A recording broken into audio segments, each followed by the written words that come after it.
नमस्ते दोस्तों, मैं चिन्मयी। स्वागत है आपका अपने चैनल चेंज मी वाईटी पर। दोस्तों, आप सब देख ही रहे होंगे कि किस तरह लोग रो रहे हैं और किस तरह लोग अपनों को खो रहे हैं। हमारा देश अभी बहुत बड़े संकट से गुजर रहा है और ऐसे वक्त में हमें खुद की और अपने परिवार की रक्षा करने की बहुत ज़्यादा ज़रूरत है। आज मैं भारत की सभी गृहिणियों से और घर परिवार में रहने वाली सभी महिलाओं से कुछ कहना चाहती हूँ। भारत में टोटल 16 करोड़ गृहिणियाँ हैं और ये महिलाएं अपनी किचन का बहुत ध्यान रखती हैं। किचन में नमक, मसाले, दाल, आटा आदि है या नहीं, इन चीज़ों का भी जिम्मा ज़्यादातर इन्हीं पर होता है। इसलिए आज मैं इन्हीं गृहिणियों से और घर के बाकी सभी सदस्यों को आज एक ऐसी जानकारी देना चाहती हूँ जिसका पालन करके वो कोरोना से लड़ सकते हैं और अपने परिवार को बचा सकते हैं। कोरोना वायरस से लड़ने के लिए आपको जो हथियार चाहिए, क्या वो हथियार आपके पास है? अब आप सोच रहे होंगे कि मैं किस हथियार के बारे में बात कर रही हूँ, राइट? तो दोस्तों, उस हथियार का नाम है कोरोना प्रोटेक्शन टूल किट। वैसे तो आपने तरह तरह की टूल किट के बारे में सुना होगा, लेकिन ये जो टूल किट है ये सकारात्मक टूल किट है जो आपकी बहुत मदद करेगा। इस समय आपके घर पर कौन कौन सी चीज़ें कंपल्सरीली होनी चाहिए, इसकी पूरी लिस्ट बनाकर इस टूल किट को तैयार किया गया है। आप चाहो तो पेन पेपर लेकर इन सारी चीज़ों को नोट कर सकते हो। इस टूल किट में जितने भी चीज़ें हैं वो डॉक्टरों के द्वारा भी एडवाइस किया जाता है।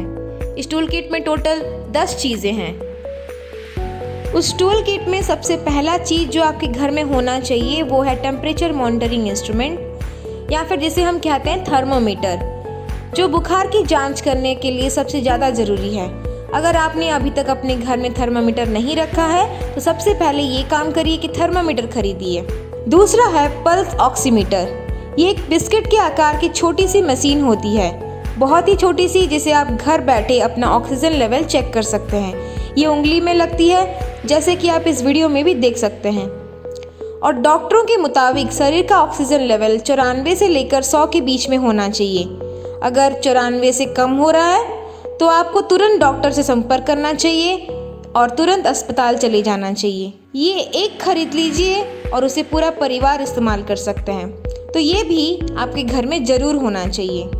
तीसरा है स्टीमर, जिससे भाप लिया जाता है। सांस लेने में तकलीफ होने पर ये आपके बहुत काम आता है। इस वक्त हमें स्टीमर की बहुत ज़्यादा ज़रूरत है। मार्केट में जैसे भी स्टीमर अवेलेबल है आप उसे खरीद लीजिए, या घर पर जो भी स्टीमर है आप उसे यूज़ कर सकते हैं। या फिर एक पतीले में गर्म पानी लेकर उसके ऊपर अपने मुंह को ढक के उसका भाप ले सकते हैं। चौथा है PCM टैबलेट, यानी कि पैरासीटामोल की गोली। ये भी हमारे लिए बहुत ज़रूरी है दोस्तों। जब किसी को बुखार हो जाता है तो ये मेडिसिन ले सकते हैं। पांचवा है एंटी एसिड टैबलेट और एंटासिड सिरप। ये प्रॉपर डाइजेशन में हमारी बहुत मदद करता है और हमारे पेट को ठीक रखता है। छठी चीज़ है एंटी एलर्जिक दवाई। इसके लिए आप डॉक्टर से सलाह ले सकते हैं। डॉक्टर जो भी दवाई प्रेस्क्राइब करे वो आपको लेना है।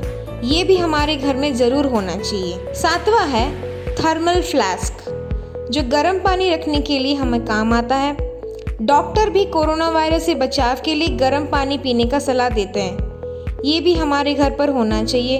और जिनके पास ये नहीं है वो दिन में लगभग 4 से 5 बार गर्म पानी को बॉईल करके पी सकते हैं। आठवीं चीज़ जो हमारे टूल किट में होनी चाहिए वो है कोई भी इम्यूनिटी बूस्टर, जैसे काढ़ा हो, फ्रूट्स हो, विटामिन C की गोली हो, या फिर कोई भी हेल्थ सप्लीमेंट जो आपकी इम्यूनिटी को बूस्ट करे और आपकी बॉडी को कोई भी वायरस से एंटर होने से रोके। 9वीं चीज़ है हल्दी वाला दूध। रोज 1 गिलास हल्दी वाला दूध पीना चाहिए, जिससे हमारी बॉडी को प्रोटीन और न्यूट्रिशन भी मिले। 10वीं चीज़ है स्ट्रेच बैंड। इसे इस्तेमाल करके आप रोज एक्सरसाइज कर सकते हैं। इस वक्त हमें फिजिकली और मेंटली दोनों ही तरीके से फिट रहने की बहुत ज़्यादा ज़रूरत है, और एक्सरसाइज करने पर ये दोनों ही स्वस्थ रहते हैं। आप एक्सरसाइज की जगह पर योगा और प्राणायाम भी कर सकते हैं। तो दोस्तों, ये थी हमारी पूरी tool kit, corona protection tool kit. अगर ये सारी चीज़ें हमारे घर में मौजूद है तो हम बहुत हद तक कोरोना वायरस से लड़ सकते हैं। और दोस्तों, मेरी आखिरी और ज़रूरी सुझाव यही है आप लोगों से कि मास्क, सैनिटाइजर और सोशल डिस्टेंसिंग का हमेशा ध्यान रखें। हमारी ज़िंदगी हमारे हाथों में ही है। So stay safe, stay healthy. Bye bye.